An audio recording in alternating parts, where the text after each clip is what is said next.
3월 4일 화요일 하나님께서 오늘 우리에게 주시는 말씀은 요한복음 18장 1절부터 14절까지의 말씀입니다. 봉독하겠습니다. 예수께서 이 말씀을 하시고 제자들과 함께 기드론 시내 건너편으로 나아가시니 그곳에 동산이 있는데 제자들과 함께 들어가시니라. 그곳은 가끔 예수께서 제자들과 모이시는 곳이므로 예수를 파는 유다도 그곳을 알더라. 유다가 군대와 대제사장들과 바리새인들에게서 얻은 아랫사람들을 데리고 등과 횃불과 무기를 가지고 거리로 오는지라. 예수께서 그 당할 일을 다 아시고 나아가 이르시되 너희가 누구를 찾느냐? 대답하되 나사렛 예수라 하거늘 이르시되 내가 그니라 하시니라. 그를 파는 유다도 그들과 함께 섰더라. 예수께서 그들에게 내가 그니라 하실 때에 그들이 물러가서 땅에 엎드러지는지라.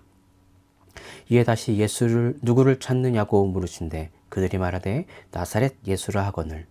예수께서 대답하시되 너희에게 내가 그니라 하였으니 나를 찾거든 이 사람들이 가는 것을 용납하라 하시니 이는 아버지께서 내게 주신 자 중에서 하나도 잃지 아니하여 싸움나이다 하신 말씀을 응하게 하려 함이로라.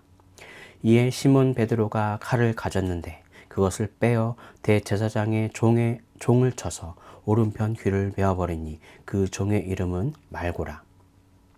예수께서 베드로더러 이르시되 칼을 칼집에 꽂으라. 아버지께서 주신 잔을 내가 마시지 아니하겠느냐 하시니라. 이에 군대와 천부장과 유대인의 아랫사람들이 예수를 잡아 결박하여 먼저 안나스에게로 끌고 가니 안나스는 그 해의 대제사장인 가야바의 장인이라. 가야바는 유대인들에게 한 사람이 백성을 위하여 죽는 것이 유익하다고 권고하던 자로라. 아멘. 자, 이제 본문의 내용은 하나님 구속사역의 핵심이자 또 순환의 정점인 십자가로 점점 나아가고 있습니다. 요한복음에서는 다른 복음서에서는 나오는 겟세마네 기도가 생략되어 있습니다. 하지만 오히려 앞선 17장에서 온 인류를 구원할 대제사장으로서의 기도 내용을 보여줌으로써 예수님의 성품과 하나님의 뜻에 따라 용감하고도 또 당당하게 순환을 받으시려는 예수님의 자발성을 강조하기 위한 목적이라고 할 수 있습니다. 자, 이제 오늘 본문은 예수님께서 제자들과 함께 기드론 시내 건너편에 도착하셨습니다. 오늘 이 부분 역시 다른 복음서에서는 감람산이라고만 기록한 반면 요한복음은 기드론 시내 건너편이라고 기록하여 더 그 의미를 추가하면서 알려주고자 하였는데요.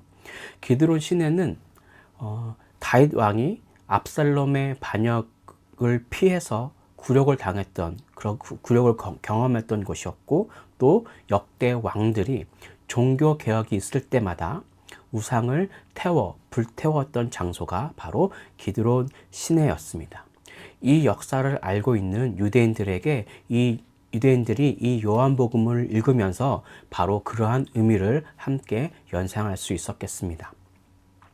또한 이 장소는 예수님께서도 제자들과 가끔 다니시던 곳으로서 가룟 유다 역시 이곳을 잘 알고 있던 장소였습니다. 여기서 가끔이라는 단어를 누가복음에는 습관을 쫓아라고 기록했습니다. 그러니 이 감람산 또는 기드론 시내 건너편은 시간적인 습관으로라기보다 무슨 일이 있을 때마다 우선순위를 두고 자주 오셔서 기도했던 장소라고 보아야 할 것입니다. 때마침 가룟 유다가 군대와 대제사장들과 바리새인들을 데리고 이곳 기드론 시내 건너편에 도착했습니다. 12절에서 나오는 천부장은 지금으로 비교를 하면 대대장급이라고 볼 수 있는데요. 여기서 천부장이 함께 왔다는 것은 그 예수님을 잡으려고 온 그 군대의 규모가 상당했음을 짐작할 수 있겠습니다. 이미 이들이 어떤 의도를 가지고 왔는지 잘 알고 계셨던 예수님은 오히려 그들에게 먼저 다가가서 물으셨습니다. 너희가 누구를 찾느냐? 그러자 그들이 나사렛 예수를 찾는다 라고 한 그 답에 예수님은 내가 그니라 라고 대답하셨습니다. 이 말은 헬라어로 에고 에이미라고 말하는 것과 똑같은 말인데, 이 말은 구약시대 모세가 하나님의 이름을 구할 때에 하나님이 알려주셨던 나는 스스로 있는 자라고 하실 때 그 말과 같은 말을 사용했습니다. 이 대답으로 예수님은 신적 권위를 말씀하신 것입니다.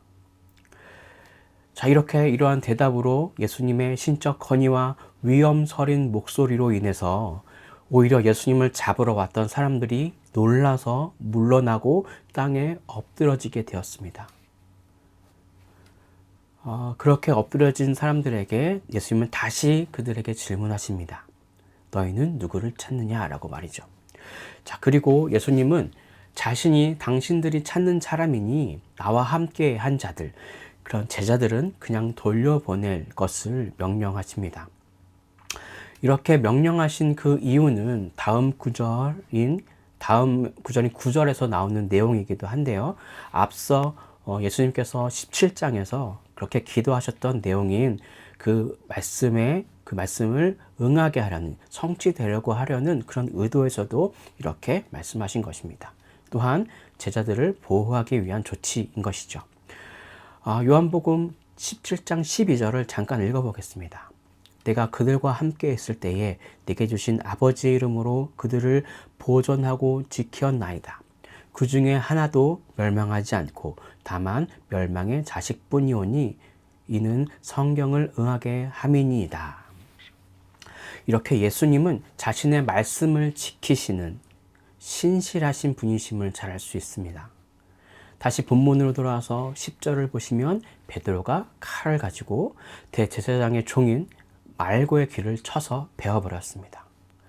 성격 급한 베드로가 예수님께서 대화하고 있는 중에 갑자기 튀어나와 칼을 빼들었던 것입니다. 그러자 예수님은 오히려 베드로를 제지하시고 칼을 다시 걷어들이라고 명령하십니다. 이것은 폭력을 사용하지 말아야 할 것뿐만 아니라 그것을 넘어서서 하나님께서 주신 이 잔, 즉 순환을 통한 십자가에 의한 구원을 이루기 위해서 반드시 거쳐가야 할 일이었기에 베드로를 제지하신 것입니다. 이제 예수님은 군대와 사람들에게 잡혀서 안나스에게로 끌려가십니다.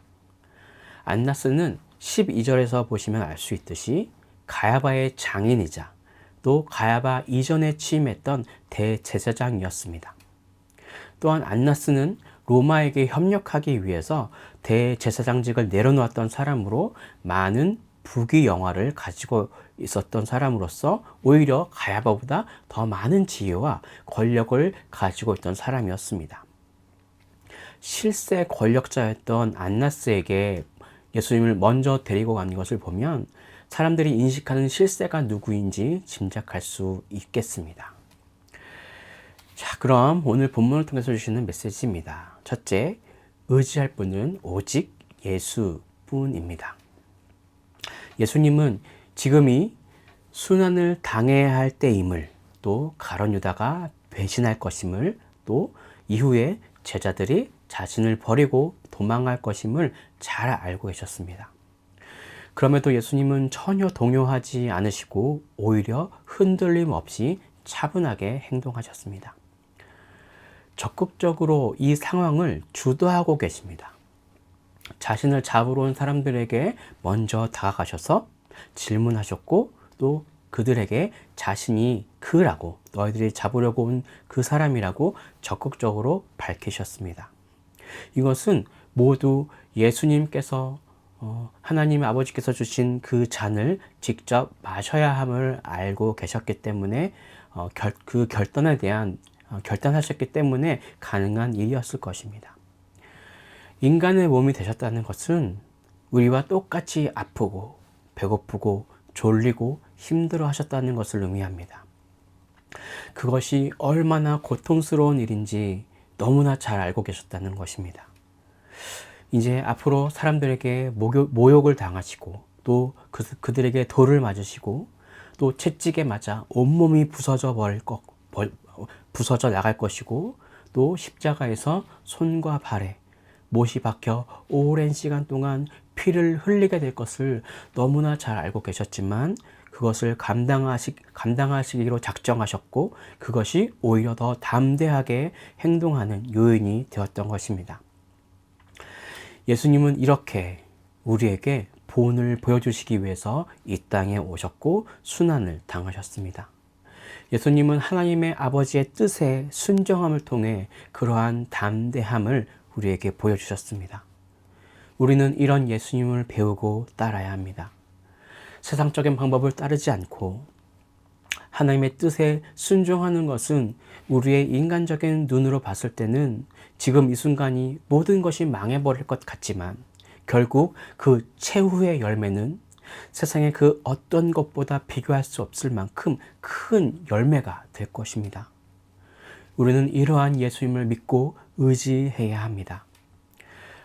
살아가면서 내 믿음이 약해질 때가 분명히 있을 것입니다. 아무리 열심히 살아보려고 해도 그 결과가 좋지 않을 수도 있습니다. 그러나 그럼에도 불구하고 우리 하나님의 뜻을 구하며 주를 의지하는 것을 멈추어서는 안 됩니다. 최후 승리를 얻기까지 믿음 안에서 흔들리지 않는 반석 위에서 살아가기로 결단하는 이 시간이 되었으면 좋겠습니다. 그리고 그렇게 결단할 수 있는 마음을 달라고 간절히 기도하는 시간이 되기를 간절히 바랍니다. 자, 그럼 오늘 본문을 통해서 주시는 두 번째 메시지입니다. 둘째, 예수님은 함께한 자들을 보호하십니다. 본문 속에 예수님께서 하신 모든 말과 행동 속에는 제자들을 보호하려는 그러한 의도가 숨겨져 있습니다. 먼저 예수님은 제자들 뒤로 숨지 않으시고 가장 먼저 자신을 잡으러 온 사람들에게 나아가셨습니다. 자신을 잡으러 온 사람들, 특히 무기를 든 많은 사람들이 때를 지어 다가올 때는 인간이라면 두려움을 느끼고 도망하려는 것이 인간의 본능일 것입니다. 자, 그러니 자신을 따르던 사람들을 앞세우고 자신은 도망가는 것이 인간의 본성이라는 것입니다. 하지만 예수님은 그러한 충돌을 피하고자 스스로 그들에게 자신을 내어 보이셨습니다. 그러면서 8절에서는 이 사람들이 가는 것을 용납하라 라고 명령하시면서 제자들은 잡아 가두지 말고 내어보내고 나만 잡아들이라고 말씀하신 것입니다. 이러한 명령에 오히려 베드로가 성격이 급하여 종의 말에 귀를 베어버렸음에도 불구하고 아무런 추궁을 하지 않고 예수님만 잡아가는 것을 보아서 우리가 그것을 유추할 수 있겠죠. 예수님은 이렇게 스스로 희생을 하시는 분이십니다. 우리가 주님 안에 있다면 우리는 결국 예수님의 이러한 보호 아래 있을 것입니다.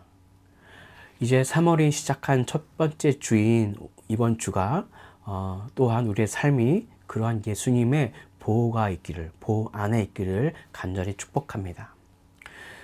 세상 속에서도 매 순간순간을 주님과 항상 동행하시면서 주님의 보호 아래 승리하며 살아가시는 모든 행복을 전하는 교회 성도님들 되시길 간절히 바라며 기도로 오늘 말씀을 마치도록 하겠습니다. 기도하겠습니다. 사랑과 은혜가 충만하신 주님, 오늘 이 아침 오직 주님만을 의지해야 할 것을 대해서 이야기를 하셨습니다. 하나님, 이 말씀을 우리가 의지하여서 세상의 그런 명예와 또 세상의 그런 부와 또 세상에 주는 그런 여러 가지 이익들을 쫓지 않고 오직 하나님만 바라보고 예수님만 바라보고 나아가는 우리들의 삶이 될 수 있도록 인도해 주시고, 또한 우리가 주님 안에 있다면 우리가 주님의 보호받는 그런 귀한 존재가 됨을 기억하며 오늘 하루도 주님과 함께 예수님과 함께 살아가는 살아가기를 결단하는 우리들이 될 수 있도록, 그런 거룩한 주의 성도가 될 수 있도록 인도하여 주시옵소서. 오늘 하루 그렇게 우리를 인도하실 줄을 믿으며 이 모든 것을 살아계신 예수 그리스도의 이름으로 기도드립니다. 아멘.